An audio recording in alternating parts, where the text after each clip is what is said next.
Good morning and welcome to Coffee with Kristin and Tina. It's Tuesday and we are so happy to see you here for Coffee with Kristin. That's Kristin Odell of KLO, and Tina, that's me, Tina Prigge of Vagabond Creative Studio. So happy to see you again this morning. Kristin, how's it going? Good morning. It's going great.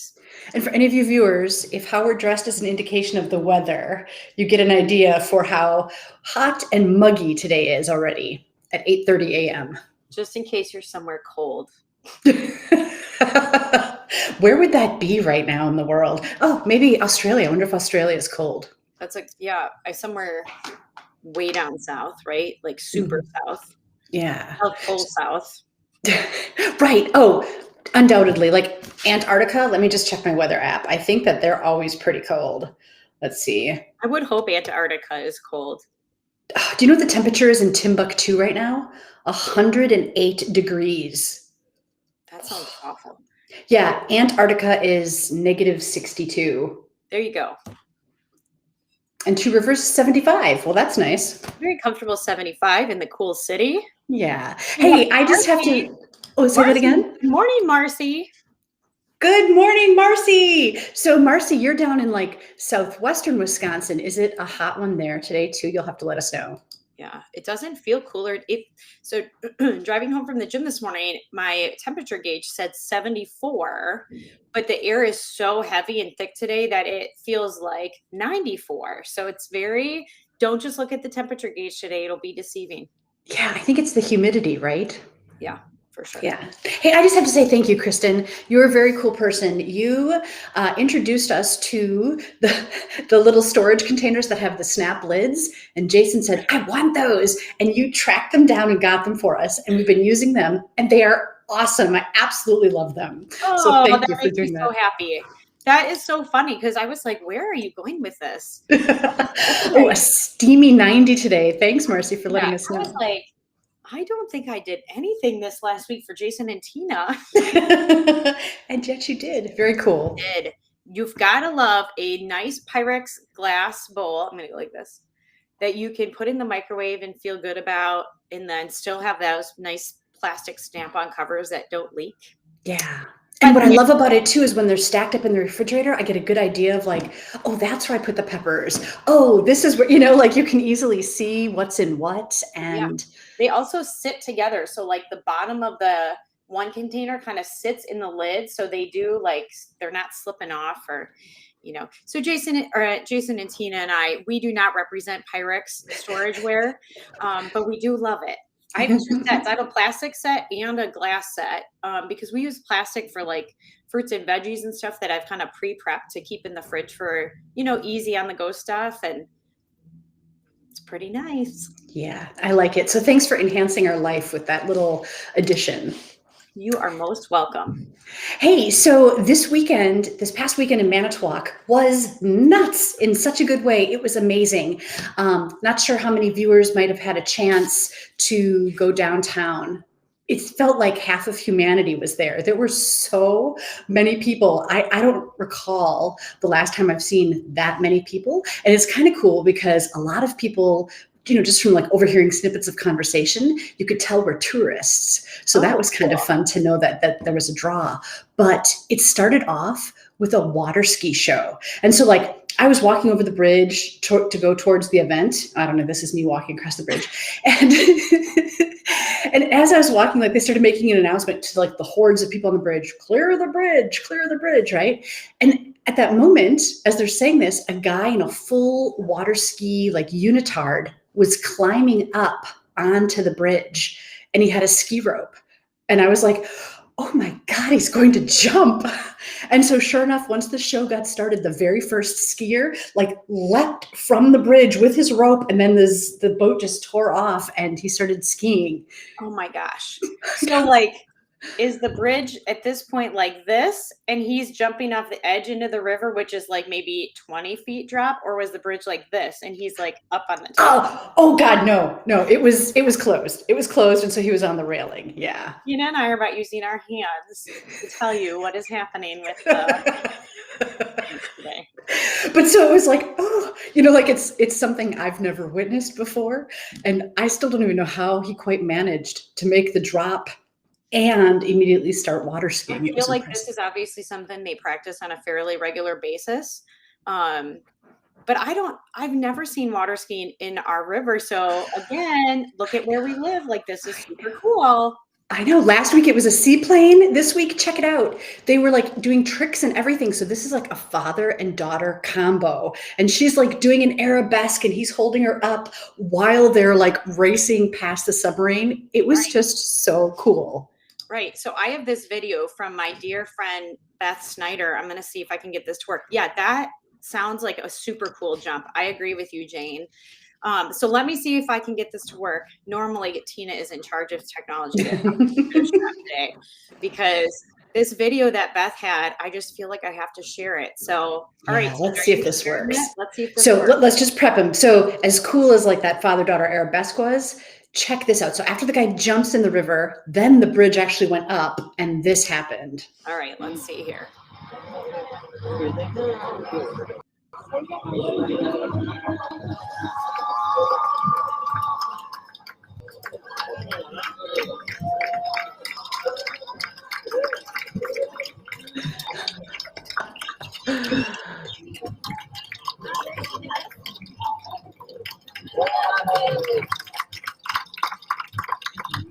An actual pyramid of skiers. So thanks to Beth Schneider for letting us take a look at that. Kristin, that was amazing. I've never seen anything like that on the Manitowoc River. Me neither. I mean, I've been to like Tommy Bartlett in the Dells before and maybe seen that as a youth, but to see it in our river, like the water did not look calm or nice for water skiing. I'm so impressed by their capability. Right. That is such an important point to point out, is that it wasn't ideal conditions, right? Like there are waves kind of still rolling in from the lake and everything. It was not calm. Right. Well, and even, I'm going to use my hands again, friends. In the river, when the boat creates a wake, it hits the seawall and comes right back. It's not like it has a way to dissipate out like it would in a lake. So yeah, they're kind of working against their own wake there. But I was not in town this weekend, and I'm super jealous that all of these things happened when we weren't here to see it. But it was very exciting. That sounds so cool. Well, so so that started off the night. And then it finished with this incredible balloon glow. So the weather was perfect. And like, look at how many people there are. And that's just like a fraction of the number of people that were down there. Right. Look at all those boats floating in the river. Like I love seeing the amount of boat traffic that people are taking advantage of the, river to take in these events. So is this a snap of all the balloons that were up that evening? Actually, there's two more. You can see there's one that's not lit on the far left of this image. Yep. And then there was one more next to that didn't show up in this picture. That is so cool. And I just love the reflection on the river. Yes. Tina, this is such a beautiful shot. Like, thank you. You are a talented photographer, and I've seen pictures of this before, but again, that is so stunning. And I'm thankful. There's been years where that event has had to be canceled or minimized because wind conditions and temperature conditions can make a big difference for hot air balloons. So I'm really, really thankful the weather cooperated for that event to be able to happen. Me too, especially because they had to cancel it last year with COVID. So there wasn't even an option. And I think the year before it was raining. And so there was it was a totally different event where you didn't get to see this all lit up like that. Right. So and you mentioned the boats. It was so cool because not only are there these boats that you see in this picture, there were some other like cool looking speedboats that cruise through, a sailboat that cruised through. These two kayaks came through and they had like LED lights all around the rim of their kayak. Yeah. That is awesome. What a great way to take in an event like that. And it makes me happy even just because there's so many vendors and food trucks and just all the setup and all the work that goes into an event like that. So how great to hear not only that our local folks are attending that event, but to hear that tourists or that maybe it's a destination for people is really exciting. Yeah, I agree. Yeah. And thanks, to all of the organizers and the volunteers and the sponsors that made it happen. It was all worth it. Yeah, I mean, for a hot air balloon team, I know our good friend Jeff at Silver Creek Nursery, he's always on the holding team for one of those balloons, but it takes a big team of volunteers to be able to hold those balloons down and make that event a success. So Yeah, cool. So you weren't here. Tell us about your weekend. Tell us, where's this? So this is up north. This is Boulder Lake near. It's actually close to the Nicolet National Forest and near Mountain, Wisconsin. For those of you who are looking for a location, and I actually took this shot on Friday morning from my aunt and uncle's pontoon boat because the weather was again stunning, just like it was here in town, and there's sparkle on the water. It just all the colors look so perfect. I just had to take a shot. It was so relaxing. Yeah, look at the sparkles on the water kind of match the clouds in the sky. It's really cool. Right. So we had a wonderful weekend with friends and family, just fishing and swimming and pontoon boat rides and, campfires and all of those things that go with it. So is this, let's see. Oh, is that the pontoon boat then? The pontoon boat on the right, the blue one, is the one that we were honored to be able to take a ride on. But yeah, that's Doug on the right in the red cutoff shirt there. And our girls are down there fishing and our friends were with us. And this was Saturday. Was it Saturday morning? It was I think it was Friday morning, actually. The water was like glass. It was so smooth. And you can see the trees reflecting on the water. And my uncle, Peanut, took this shot, but just the trees peeking over, like everything about it is so amazing. It is great too, especially with like the pops of red color. The tree branches are dark and then all of a sudden you've got these little pops of red on the glassy lake. Yeah, it's gorgeous. It's like a postcard. It is. And so we, like the night before, we had a full moon this weekend. So the moon reflected off that water like amazing. It was so cool. And we could see stars and all of that stuff in the evening. And then obviously conditions like that are great for kayaking. So we got to take the kayaks out on multiple occasions. And again, just good, refreshing, rejuvenating soul time up there. No wonder your shoulders have such a dark color this morning. Yes. Nice. Wow. And is the lake swimmable? Like, can you just walk in from this dock or jump in and swim? Yep. The kids jump off the docks and play. It's very sandy there, as you can kind of see in that picture. So the kids would jump in and play with tubes. And when you get a little bit farther out, it's a little mucky and, it gets to be kind of yucky on the feet, but swim shoes solve that problem. And there's little sandbars throughout that lake. So like once you get out about 20 feet from the dock, then it gets sandy again. So we sometimes will kind of float out there and hang out and, play around with the kids. Doug was throwing the girls up and launching them into the water. And it's a beautiful spot. We're very thankful to be able to go up there. And it looks like perfect water skiing conditions. I have never been able to get up on water skis ever. Ever? Ever. Ever, ever. Have you tried twice? I have tried many times. Really? Oh, Kristin. Have you have water skied, I'm guessing? Yeah. As a kid or like a teen, we used to water ski with my parents and, friends. I loved it, especially like once you got over the terror of, let's see, if you're following the boat and there's those little waves, when you get over the terror of going over that wake, then cruising back and forth like this. Oh my God. So fun. Yeah. But it's funny because my son had no idea that I'd ever water skied. And that doesn't interest him at all for some reason. I can't convince him to try that. Really? Do you still have like connections to a boat where you would be able to do that? No, but I would have taken him to like Elkhart Lake or someplace that has, where you pay for the service and have it done. Yeah. So no, water skiing is still on my bucket list of maybe someday I'll get to do it. So this is not you, Kristin? That is not in either position. That is not. I wouldn't be more likely to be up at the sub pub watching see those people. That's me. Yeah, it was totally packed on top of the museum. Literally, people were everywhere. It was amazing. It was amazing to see that many people. So fun. So Tina, is Teak ready to go back to school? He's pretty enthusiastic because he's doing, it's called the Rising Phoenix. So even though he's a junior in high school, he'll actually be taking his classes at the UWGB Manitowoc campus. That is And so awesome. then when he graduates high school, if he keeps up with it and everything, he'll graduate with an associate's degree from the college. So he only has one class up at the high school this year, which is kind of interesting. That's amazing. So is he on campus at UWGB here in town all day, or is it just It's depending on when the classes are?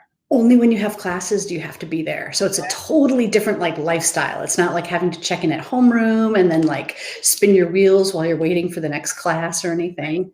No, I think that's so great. I know a number of local high schools are doing that partnership. I think Michigan is another one that is doing that. And what a cool opportunity for kids to kind of get a jump start on college education, or maybe even just have choices for classes that maybe are a better fit for them than maybe what's available at the high school. So, Right, to really start experimenting and figure out what track do I want to be on? Like right, what does like trip my trigger? Because at this age, this is the right time to start picking up those skills. right, right. Or trying things and taking classes and seeing, did I think that was interesting? And now that I've tried it, I can't stand it. Or, like you learn so much by going through that kind of general electives process. You're right. And that's so important. I remember when I was in high school, I was thinking about becoming an accountant. And then I took an accounting class and I was like, oh no. I was not very good at that. Do you know that I also thought about doing accounting in high school? And I think it was my aunt said to me, I feel like you're more of a people person. I don't know that accounting's the best fit, and said, what about HR? Which at that point I didn't have any idea. But I ended up going to school for HR, and here I am killing it. So Thank yeah, goodness you had that mentor, that advice right. at the right time. Yeah. Or just somebody to say, you're on the right track with business, but maybe you should think about something different. So Yeah. Although like back in high school, there weren't a lot of there weren't a lot of options. What we do today really wasn't even an option back then. So it's kind of right. interesting. Marcy, were we probably even in the same accounting classes? I'm sure we were. Yeah, I know. I took accounting classes at Lincoln. So Yeah. I know. I think Marcy and I, we had class with Miss Ottelman, if I remember. Did you? Unless she was our typing teacher. I can't remember. Is it like accounting 1? Yeah, I think I took 1 and 2. And I was like, no. Wait, what does Marcy do now? Marcy, well, I should let Marcy tell us, but she like does grant writing. That's right, with Greg Schmidt. That made the class all worth it. I love that you guys are flashing back to these clearly awesome moments. This is back in the day. We had a typing room. Oops. Yeah, Marcy's in the education field. Okay, that's a much better way to describe it. So we had a typing room and it was all electric typewriters. Really? Did your school still have that, or was that like long gone by then? No, we did not have that. And actually, I was recently helping out at a client. They just needed somebody to help fill in for a little bit because we were in the hiring process. And they use an old school electric typewriter to make labels for folders. And I had to use it. And I was like, I don't even know how to turn this thing on. And then you had to I'm going to move over, roll the side to get the paper in the right way. And I think the labels, we taped them to the paper so that you could type on labels. And I was like, there are labels for regular printers that do this. You know that, right? Oh my gosh. And it was because you can't erase. So if you're on the keyboard and you hit, you can't go hit delete if you hit the wrong thing. So I was like, because I didn't want to screw it up and then have to use another label. So it was a good experience. It was that experience that led to the creation of whiteout. Do you remember that stuff that was in the little tube? And 100%. Yeah. Or the little rolling tape where you can roll it on. Yeah. Yeah. I feel like we are using our hands more today than we have ever used our hands, but it is working well. I can still remember being in like my first professional job as an adult. And my dad called one day. He's like, I just heard of this new thing. Maybe it could be useful. Let me just look it up again. It's called Googly. Google. Here, let me spell it for you. And he like spells Google. And he's like, yeah, I think it's like an online kind of encyclopedia. Like, I was doing this before Google existed. Right. Correct. It's crazy. I can remember maybe I might have been in like third or fourth grade. My parents got a word processor where it had like a screen that was like this big. And by this big, folks, I'm saying like 4 inches. But you could type a paper on there and then you could delete, like type it on the screen and then hit print and it would print it out like you had a printer. Did you ever have one of these things? I don't think so. It was like the in between the typewriter and the computer and printer version that we have today. Very interesting. I do remember, speaking of printout, Nicole says we also had a word processor. Nicole is my cousin. So there's a good chance that my mother and her mother bought it together. And they thought that they would be very trendy in their technology purchases for us. That's awesome. Did you use it? I mean, was it useful? Yeah, because we wrote papers on it. Maybe I was in like 5th or 6th grade. I feel like I was old enough to be writing papers or like a book report. So we were writing stuff on it, but Oh, that's awesome. I know, ages ago. Yeah, talking about ages ago, it's kind of funny because like I remember having a dot matrix printer. So that was one of those printers where you had like the stack of paper and it had all the little holes going up the side and you had to like line it up with the teeth and then it would like roll through and it would be like, meh, meh, meh. Like you had to allow enough time just to print your paper. Mm-hmm. A lot of companies still have them for like accounting purposes. It's always funny to walk into places and see them. Wow. Like it's just a holdover and they never upgraded, or they purposefully want that? I would say that it's a holdover because of whatever technology they're using. Okay. Wow. I guess the one advantage is the papers all stay together unless you separate them. So I guess if you're printing out like an accounting report, I could kind of see the benefit of that. Right. I also think the paper, this is an 8.5 by 11 sheet, and this is like the dot print. You know what I mean? Like it's landscape, and it was wider. So maybe for accounting reporting, you could get much more on a page. Does that make sense? Mm-hmm. Interesting. So maybe that technology is still kind of alive and well. I mean, it's alive. I don't know that it's well. Well, it's funny because my son like loves playing video games and he'll show me a video game and it looks like just watching literally a video. Sometimes the graphics are so good. And I laugh because when we first started playing video games, it was on like a tiny screen about this big and it was all word-based, like you walk into a cave, there is a troll, what do you do? And you'd have to like type your response, like pull out a sword. And then it would like tell you like that was successful or, but it was all word-based, like no images. Right. Do you remember playing? I'm going to do my best. Don't laugh. Pong. We were like, boop, boop, boop, boop. You remember? That's such a good reinterpretation of that. And yeah, that was so much fun when it came out. And like bounce off and then bounce down and you had to get your controller over to the thing. Yep. Those were good times. Especially because that came after just the word-based games, right? So when there was finally a little graphic, even though it was so simple, it was amazing. I know. The good old days. The good old days. One of the things about up north is it's typically fairly technology free. By technology free, I mean, our phones really don't work that great up there. There's pockets where we can get reception. So probably 80% of the time we're on airplane mode up there, which is a beautiful thing.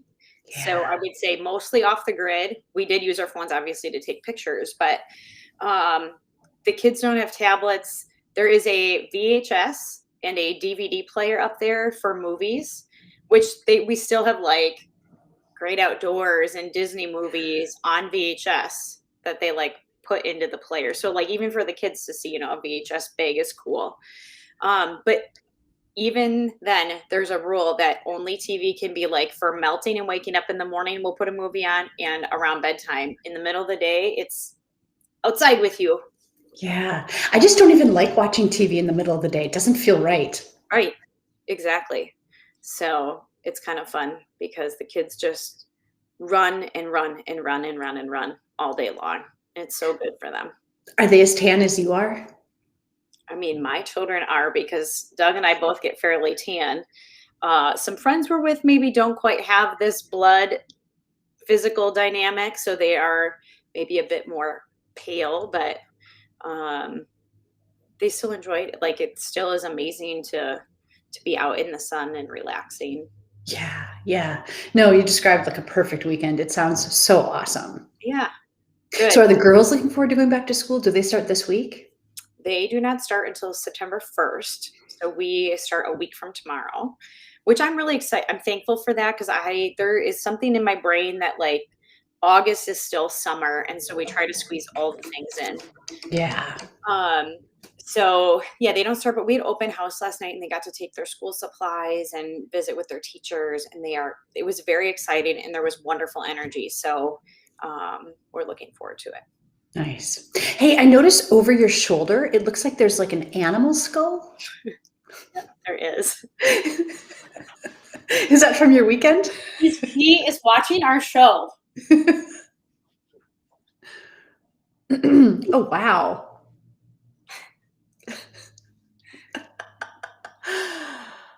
Oh, what kind of animal is it? Oh gosh, if I dropped this, it would be so bad. This is Doug's head of his first deer. That's what a deer skull looks like. Oh, huh. Interesting. So there you go. Actually, now that I'm looking at it, like I turn it like this, it kind of looks like a plague mask. Oh, right. Wouldn't it? But yes, this is here, let's see if I can turn it. So look at its teeth. Its teeth are kind of like molars almost. Yeah. My brother took this for my brother. Ooh, his teeth are loose. He might need some dental work. My brother took this for Doug, and my screen orientation is struggling today. And he bleached it so that Doug could keep this, because it wasn't maybe quite so impressive in the horn department as to mount it. So there you go. Wow, that's pretty cool. He's not, I need to turn him back so he's watching the show. Our biggest fan. Awesome. Thanks. Well, thanks for sharing that with us. That's really cool. Thanks to everybody for joining us this morning. We really appreciate you sharing your morning with us. Kristin, I always enjoy this. Thank you so much. You have been watching Coffee with Kristin and Tina, and we will look forward to seeing you next time. Bye, everybody. Guys.